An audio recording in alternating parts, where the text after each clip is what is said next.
Почитувани, добар ден. Започнуваат вестите на Канал 8.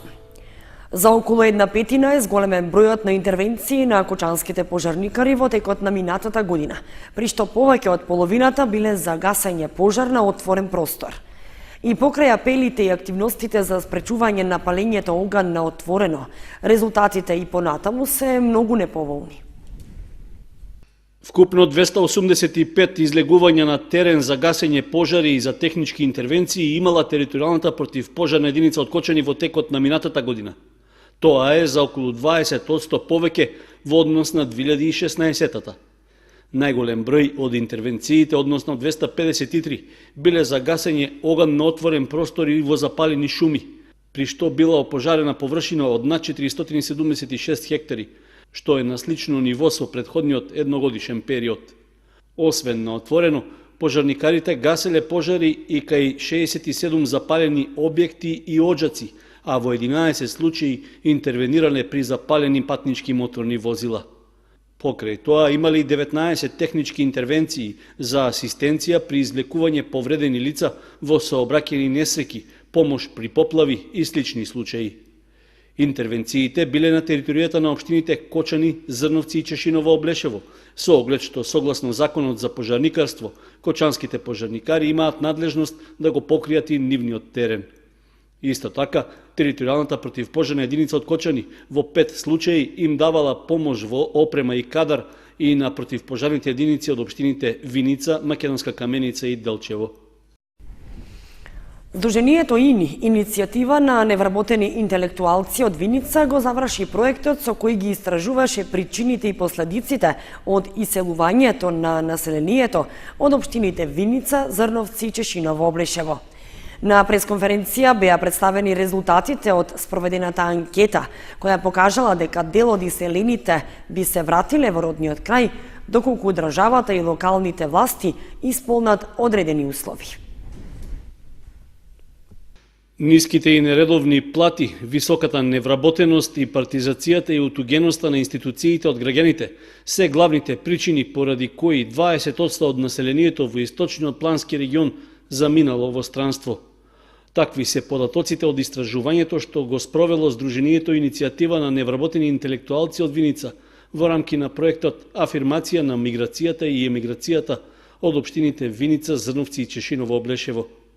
Резултатите од завршената анализа беа представени на пресконференција, на која беше истакнато дека иако повеќе од половината од иселените биле вработени пред да заминат, ниските плати, притисоците и дискриминацијата на работното место ги натерале да емигрираат. Сепак, дел од нив изразиле подготвеност да се вратат, доколку просечната плата достигне 500 евра по вработен, а органите на власта да исполнат и одредени услови. Тие бараат да имаат средби 2 пати годишно, средбите лично да ги фасилитираат самите градоначалници и општините да ги обединат сите институции, како банките кои што ќе дадат информации за кредитните линии, Агенцијата за вработување за мерките, исто така Министерството за земјоделие, шумарство и водостопанство, Агенцијата за поддршка на земјоделие и така натаму, општините. Што е она што општините го нудат на самите селеници да се вратат? Какви мерки, какви олеснителни околности, дали нудат простор, дали нудат комунали и така натаму. Освен од општините, истражувањата со проектот на Сдруженијето ИНИ покажале дека иселените лица бараат поддршка и од државата. Иселениците бараат уште нешто. Државата да овозможи истите иселеници од странство, преку аташејата, преку амбасадите, да можат да аплицираат за мерките кои што ги нуди владата и другите институции. Освен ова, тие бараат и мерките да бидат достапни во текот на целата година. Значи, континуирано. Не да почнуваме од почетокот, распишуваме конкурс од март-април, па тоа трае до јуни, јули или август месец и после почнуваат. Него, во текот на целата година самите мерки да бидат достапни за оние кои што се заинтересирани да вложуваат во сопствената држава. Инаку, проектот Афирмација на миграцијата и емиграцијата од општините Виница, Зрновци и Чешиново Облешево се реализираше со поддршка од Civica Mobilitas, што е програма на Швајцарската агенција за развој и соработка. Резултатите од проектот јавно се достапни и на веб страницата на Сдруженијето ИНИ Виница.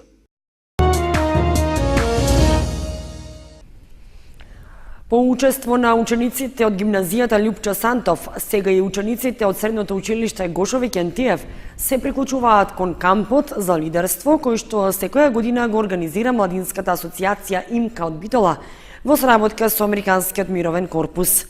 Презентација на кампот се одржа пред учениците од Гошови Кентиев, а предавачи беа представници од мировниот корпус. Кочанските средни училишта во соработка со Американскиот мировен корпус и годинава го продолжуваат проектот за годишен камп за лидерство на 80 средношколци од Македонија. Подржани од над 30 волонтери и персонал, кампот Глоу ќе се одржи во Бегова Корија, Шуламина, на планините во близина на Крушево во месец јули. Кампот Глоу ги оспособува младите девојки преку рушење на културните бариери, инспирирајќи ги да постигнат лидери во нивните средини. Повеќе од 1600 млади девојки имаат учествувано на кампот Глоу од 2002 година па наваму. До сега од учениците од Кочани на кампот имаат учествувано учениците од средното училиште Љупчо Сантов. Кон проектот сега се приклучува и средното општинско училиште Гошови Кентиев, каде што се одржа презентација на проектот и пренесување искуство од кампувањето. На ден 26.4.2018 година во училиштето СОУ Гошови Кентиев се спроведоа две инфосесии за GLOW и за YMLP. Значењето на GLOW е Girls Leading Our World и значењето на YMLP е Young Men's Leadership Project. Тоа се летни кампови кои се одржуваат во месец јули годинава. На овие работилници присуствуваа ученици од прва и трета година. Камповите содржат 7 дневни, поточно 8 дена. Тие се случуваат во Шуламина од Маралиштето во Крушево. Целта е да ги поттикнат младите да бидат лидери, да ги развиват своите лидерски вештини, како машките, така и женските. Малку се разликуваат часовите кои ги посетуват. Например, машкиот камп е фактички по-тежок. Имат некои како кикбокс, повеќе спорт, за разлика од женските што имат некои активности како например хена или јога, зумба исто така. Те ја предават презентацијата, дават информации за кампо, кога ќе се одржи, до кога се апликациите што правиме на кампо, а ние како лидери и претходни кампери сме присутни тука за да ги споделиме нашите искуства. Кампот Глоу е мултикултурен лидерски камп дизајниран да промовира самодоверба, пријателство и учество во заедницата, преку едукативни активности за недискриминација, уметност, кариерно планирање, животна средина, поставување цели, мировна едукација, волонтеризам, женско здравје и многу повеќе од тоа. Кочанските фолклористи од ансамблот Кочани се вратија од неколкудневната турнеја во Република Турција. Го презентира македонскиот фолклор, носија и обичаи пред турската публика на меѓународниот фестивал на детето што секоја година се одржува во повеќе градови во оваа држава.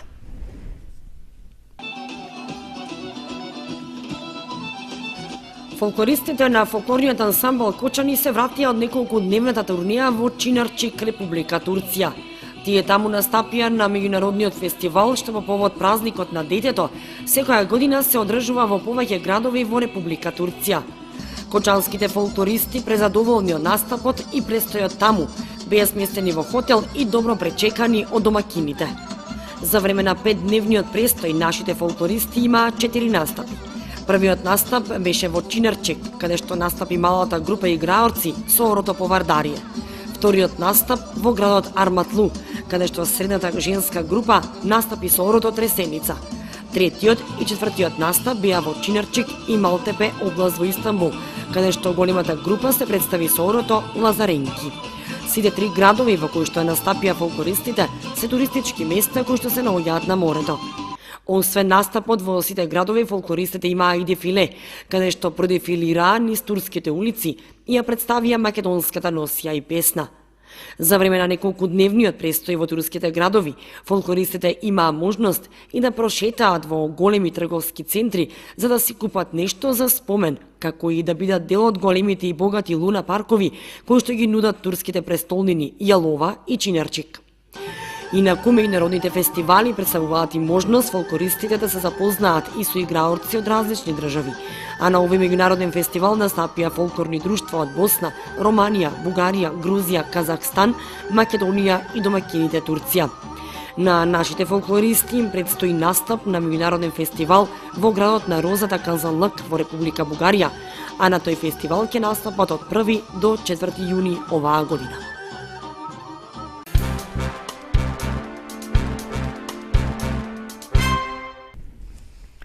Сабота и недела на 28 и 29 април во 20 часот во Центарот за култура Бели Мугри ќе биде прикажан филмот Бикини Мун во режија на Милчо Манчевски. Влезницата изнесува 150 динари и билетите се веќе во продажба. В сабота на 28 април со почеток во 20 часот во Центарот за култура Бели Мугри премиерно ќе биде прикажан филмот Бикини Мун во режија на Милчо Манчевски. Репризата е во недела исто во 20 часот. Станува збор за документарен филм, модерна урбана бајка, сместена во скрашениот идеал на семејството. Една харизматична бездомничка го привлекува вниманието на филмска екипа, која снима документарец и која е спремна да ја искористи незината приказна за да се прослави во светот на независните филмаджии. Влезницата изнесува 150 динари, а билети може да се набават на билетарницата во Центарот за култура Бели Мугри во Окочани од понеделник 23 април секој работен ден од 8 до 16 часот и во сабота 28 април од 16 до 19:30 пред почетокот на проекцијата.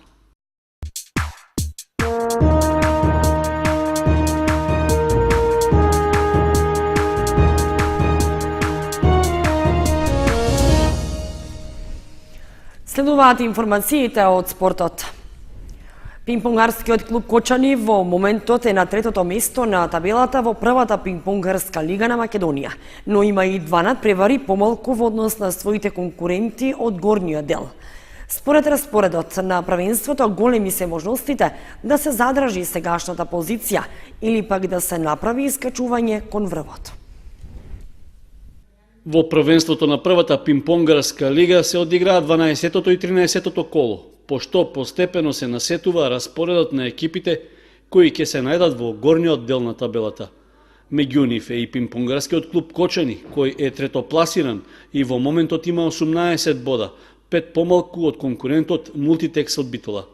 Сепак, тоа не е вистинската слика на случувањето во првенството, со оглед што нашите пинг-понгари имаат и 2 надпревари помалку во однос на конкурентите, па од нивната разврска ќе зависи и пласманот на екипата.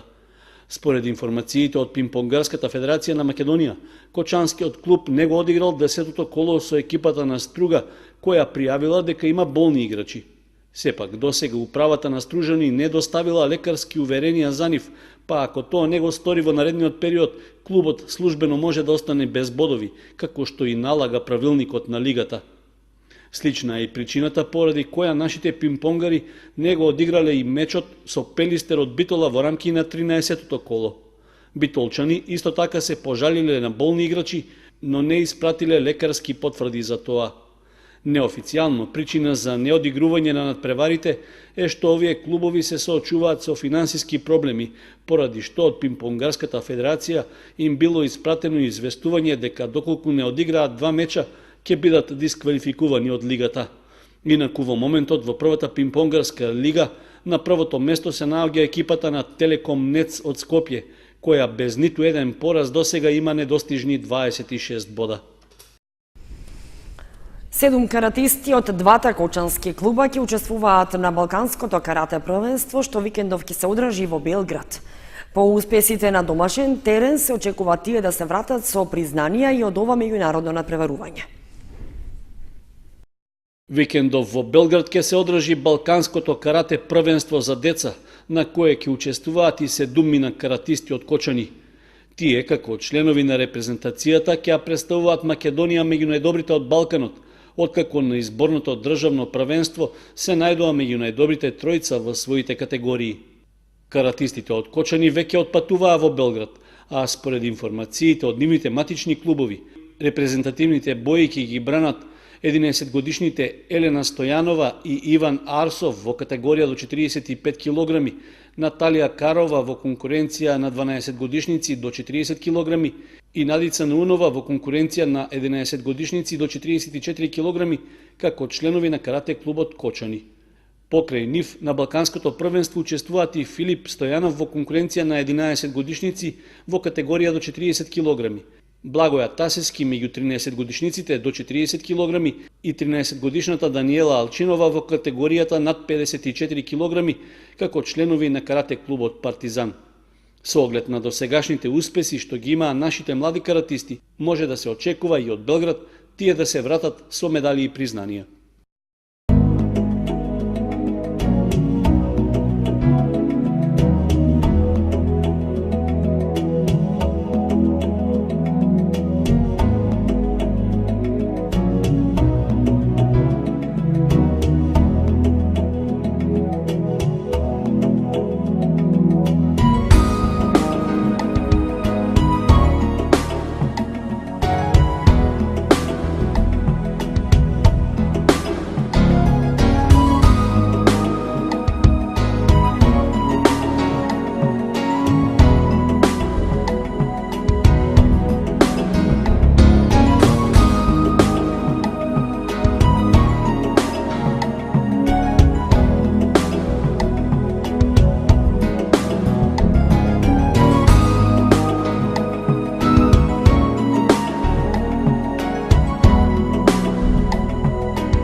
Почитувани, тоа беше се што ви подготвивме за ова издание на вестите на Канал 8.